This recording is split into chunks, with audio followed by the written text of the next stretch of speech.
법원에서 한 여성이 화상을 입고 쓰러져 있는 게 발견되면서 좀 시작이 됐어요. 네, 그렇습니다. 어제 오후에요. 예. 3시 50분경에 여기가 전남 목포 법원입니다. 목포 지원 이 법원 민원실 앞에서 30대 후반의 웬 여성이 이렇게 쓰러져 있는 거예요. 예. 그래가지고 이 여성을 그 관계자가 발견을 합니다. 관계자가 발견했는데 화상을 입고 너무 아파하니까 바로 경찰에 신고를 했고 병원으로 이송을 했고요. 이 얼굴과 등, 팔에 가벼운 화상을 입은 상황이었다고 하는데 이 여성에게 이야기를 들어봤더니 자신을 이렇게 한 사람이 자신의 남편이라고 이야기를 한 겁니다. 남편은 이미 그 자리를 떠서 도주를 한 이후였고요. 도주한 상황이었는데 경찰이 바로 수색에 나서서 어젯밤에 새벽 1시경에 순천에 있는 한 모텔에서 검거를 했습니다. 경찰의 이야기 한번 직접 들어보시죠. 예. 특수상해죄로 지금 저희들은 입건됐거든요. 동기에 대해서는 정확히 지금 밝혀진 게 없고요. 저 이혼하자고 해서 지금 법원에 간 거라 가정 불화라고 해서 생명에는 지장 없고요. 그 화상이 좀 입었죠. 위형상으로는 좀 안 좋겠죠. 이혼하기 위해서 남편이 우리 이혼하자. 그래서 법원에서 만나자. 해가지고 처음으로 법원에서 만난 거죠. 적극적으로 뭐 요구하고 어쩌고 그런 것은 지금 뭐 구체적으로 조사를 해봐야 되는데 그 말은 남편이 이제 했던 거죠. 그래서 만나자.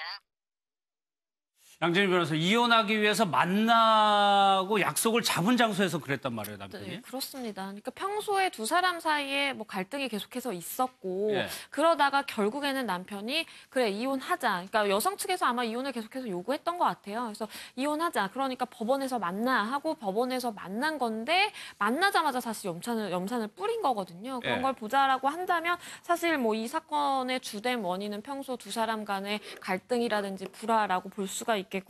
현재 이 남성 같은 경우에는 뭐 특수상해죄로 입건이 된 상황이고 염산이라는 이 위험한 물질을 이용을 해서 상대방에게 화상을 입혔잖아요. 그래서 특수상해죄로 처벌될 것 같습니다. 근데 김광선 변호사, 이런 경우라면은 부인이 먼저 이혼을 요구했을 거라고 생각할 수 있는데 남편이 요구한 이혼이었단 말이에요, 정작? 아니, 근데 우리 양 변호사께서 말씀하신 것 같이 제가 볼 때는 굉장히 불화가 있었고 아마 부인이 이혼을 계속 요구했을 거예요.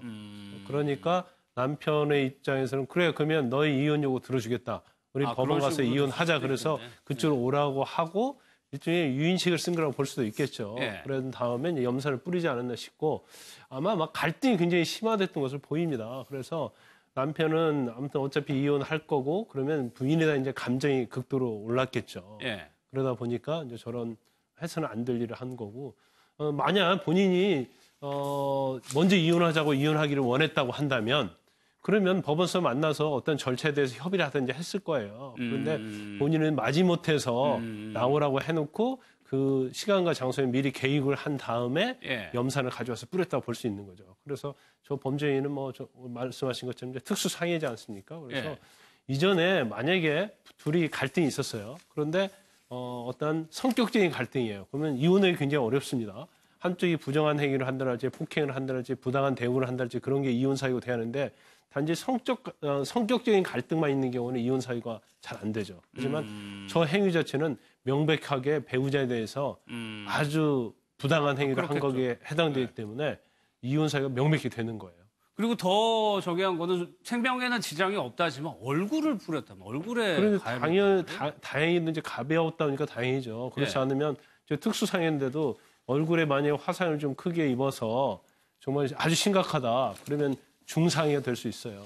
중상해는 법정이 굉장히 무겁습니다. 알겠습니다. 그 앞부분에 저희가 그 먼저 남편이 이혼을 요구했다라고 좀 단정적인 표현을 썼는데 실제로 그건 아니고요. 만나자고 한 게 남편이고 법원에서 만나자고 한 게 남편이고 누가 먼저 가정 불화가 있었던 건 과거에 있었던 건 맞는 것 같고 경찰의 이야기는 누가 먼저 이혼을 요구했는지 그런 부분은 이제 좀 더 조사를 해봐야 된다. 만나자고 한 게 일단 이제 법원에서 남편이 먼저다? 만나자고 한 것만 남편이다. 이런 정도로만 이해를 해주시면 될 것 같습니다.